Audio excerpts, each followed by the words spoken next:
Dr. Wells here. In this video I'm going to demonstrate the toner transfer method of making a PCB at home or in the lab. I use press and peel toner transfer paper, which is actually some kind of plastic film. The PCB design is printed on the matte side of the press and peel film using a laser printer. Using a laser printer means that toner is transferred onto the film rather than some kind of ink, and that is very important. A photocopier can also be used. For this project I'm using a double-sided PCB. One side will be a continuous ground plane and the other side will have the etched tracks. I've cleaned this using isopropyl alcohol just to try to remove all of the contaminants that may be there. Contaminants can prevent the toner from transferring from the press and peel film onto the copper. The printed matte side of the film is placed face down onto the copper, meaning that the shiny side is facing upwards. It is worthwhile to take a good few minutes carefully aligning the film on the copper so that the tracks will appear in the correct position on the PCB. I use an old clothes iron to transfer the toner from the film onto the copper.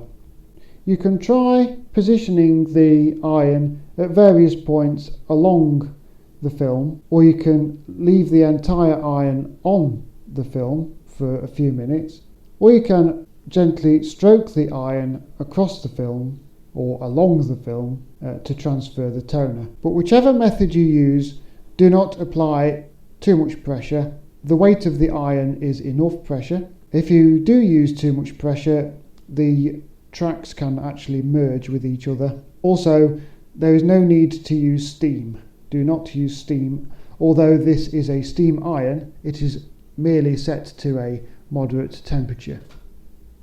After a little ironing, if I peel back this corner of the press and peel film, we can see that some of the toner has been transferred onto the copper.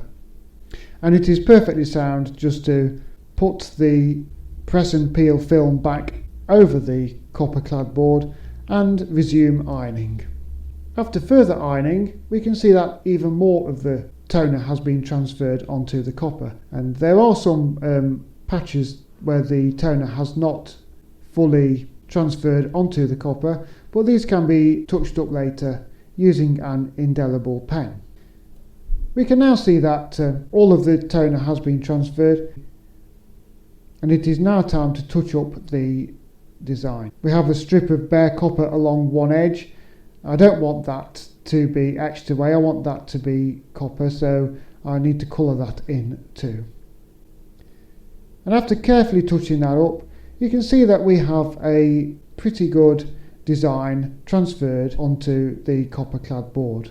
The ground plane side of my PCB will have to be masked off using some kind of tape. I use sellotape, a clear plastic sticky tape, and just cover the copper with that, and that will be protected from the etching process. I use sodium persulfate, which in my experience is supplied as a powder in a small bag, and this should be poured into half a litre of water and then heated to 50 degrees Celsius.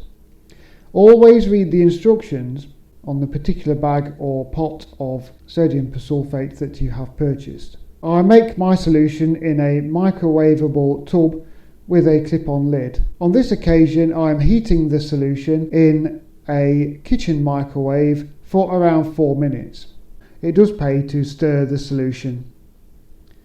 And checking the temperature, it is at around 52 degrees Celsius. So now we are ready to etch the PCB.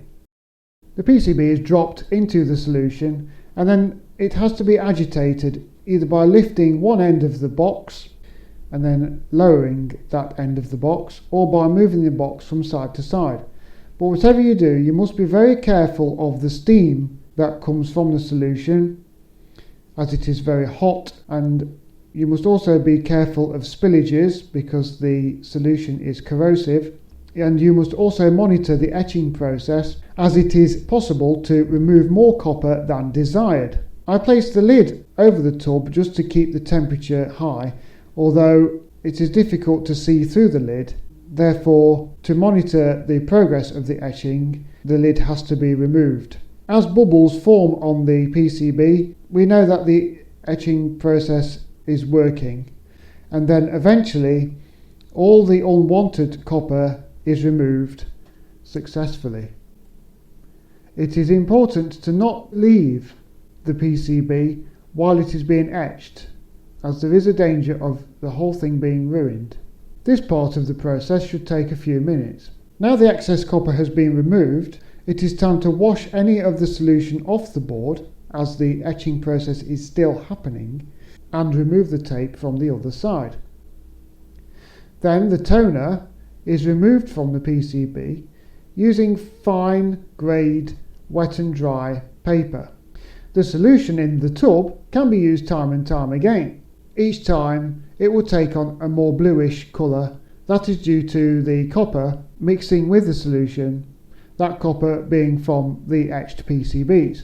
The solution will eventually become too weak to use and should be disposed of appropriately depending on your local law.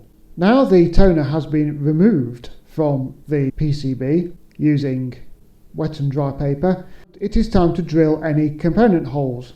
I tend to use a 0.6 or 0.7mm drill.